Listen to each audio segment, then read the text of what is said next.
Hello student and welcome to my channel. Today we will be learning English Kumar Bharati Standard 10th Unit 2 2.3 Chapter Connecting the Dots. Connecting the Dots by Steve Jobs.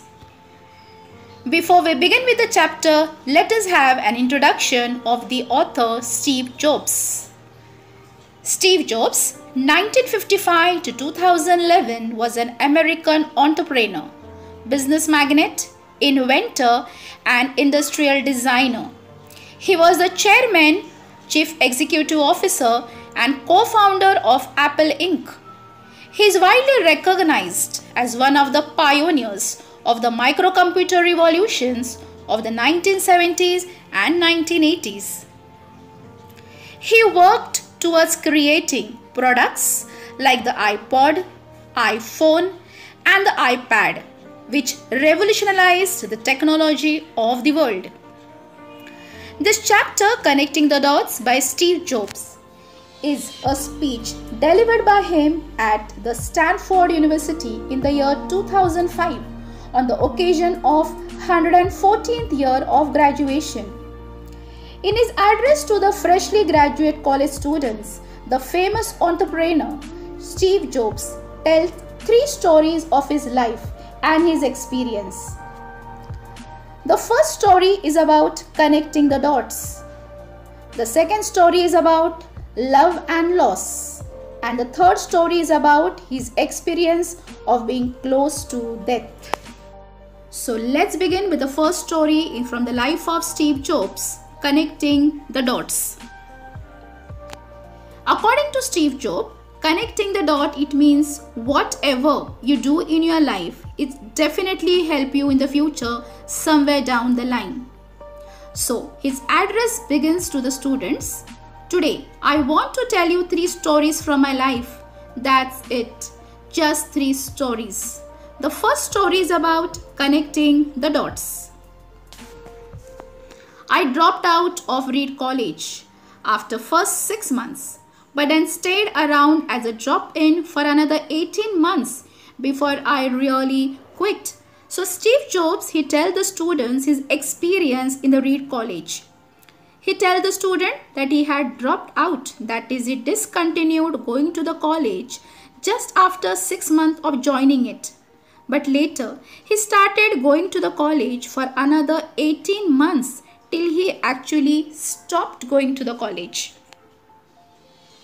Looking back, it was one of the best decisions I ever made. I could stop taking the required classes that didn't interest me and begin dropping in on the ones that looked interesting. Looking back means when he thinks about his past, he thinks that whatever decision I took in the past was the best decision. And he further says that to the student that the decision to drop out or to discontinue of a required course at a Reed College was his best decision because it gave him the liberty to attend the classes that he liked and he avoided the one which he found to be less interesting. I didn't have a dorm room, so I slept on the floor in friends' rooms. I returned Coke bottles for 5 cents deposits to buy food. So it was a struggling time for him. He did not have a dorm room and so he managed by sleeping in the friend's room. And to get the money for his need, he sold the Coke bottles and in exchange used to get the 5 cents from which he used to manage to buy the food. So altogether it was a difficult time for him. I would walk 7 miles across town every Sunday night to get one good meal a week at the Hare Krishna temple. I loved it, and much of what I stumbled into by following my curiosity and intuition turned out to be priceless later on.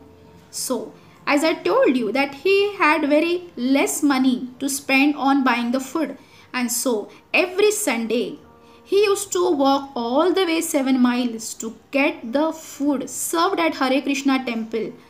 At Hare Krishna temple, the food was being served at free of cost to the people.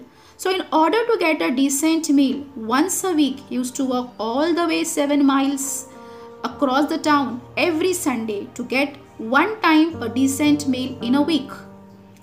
Further, he says, and much of what I stumbled into by following my curiosity and intuition turned out to be priceless later on.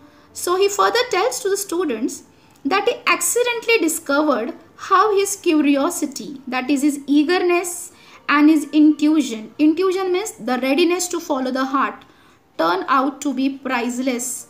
Now let us learn how did the curiosity and his intuition turn out to be priceless later on in future. Here's one example. Reed College offered perhaps the best calligraphy instruction in the country. Because I had to take calligraphy class, I learned about serif and sans serif typefaces, about what makes great typography great. He further gives an example of following the curiosity and readiness to follow his heart. He gives an example of the Reed College. So Reed College, it offered the best calligraphy instruction. And because he was a dropped out of this college and didn't have to take the normal classes, he decided to take calligraphy. But to learn calligraphy, he had to learn the serif, the sans serif and the typefaces.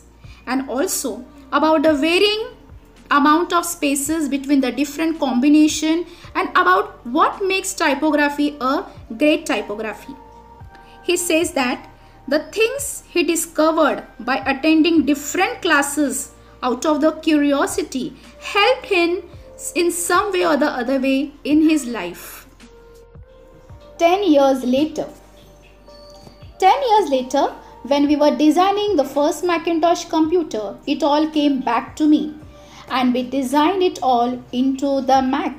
So Jobs tell the students that after 10 years, when he was designing the Macintosh computer, he remembered all about what he had learned in the past in the Reed College.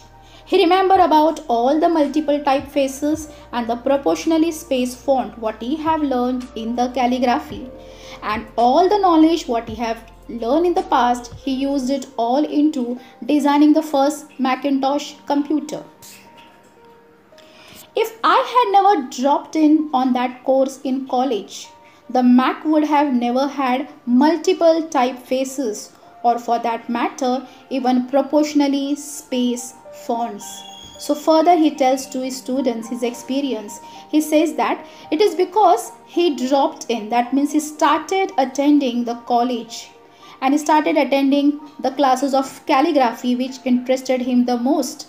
It is because of the calligraphy he was able to enhance the knowledge of typography and which proved to be immensely useful for him while he designed the Mac 10 years later down the line. And since Windows just copied Mac, it's likely no personal computer would have them. Of course, it was impossible to connect the dots looking forward when I was in college. But it was very clear looking backward 10 years later. So he rightly speaks about a controversial thing over here. He says that the Windows copied Macintosh. And it is because of the Mac computer, Windows have all the different type of typefaces and the space fonts in it. When he was learning calligraphy in his college, he didn't even realize that he'll be using the calligraphy in the computer and it will help him in the future. So he says here that the action in the past, that is his calligraphy, has helped him in the future, that is in developing the computer, that is the Macintosh computer. You can't connect the dots looking forward. You can only connect them looking backward. So you have to trust that the dots will somehow connect in your future. Further, he tells to the student that while looking ahead in life, we are often unable to understand the importance of things what we are learning. But later on, when we look back into the past at our life, that time we realize the values and we are able to connect the dots. Like whatever things what we have learned into the past, definitely that helps us in a future. You have to trust in some things. Your gut, destiny, life, karma, whatever. This approach has never let me down, and it has made all the difference in my life. While sharing his experience to the freshly graduate students, he says that he has a trust on the four things. First one being gut. Gut means it is a courage and determination to do a thing. Destiny. Destiny, it means the events that will necessarily happen to a person in future. Life. And the fourth one being karma. Karma, it means a sum of a person's action. So further he says that he has a trust on these four things, and these four things had made all the difference in his life. So student, this is the end of the first part of the video of connecting the dots. In the second part of the video, we are going to learn about the next two stories from the life of Steve Jobs.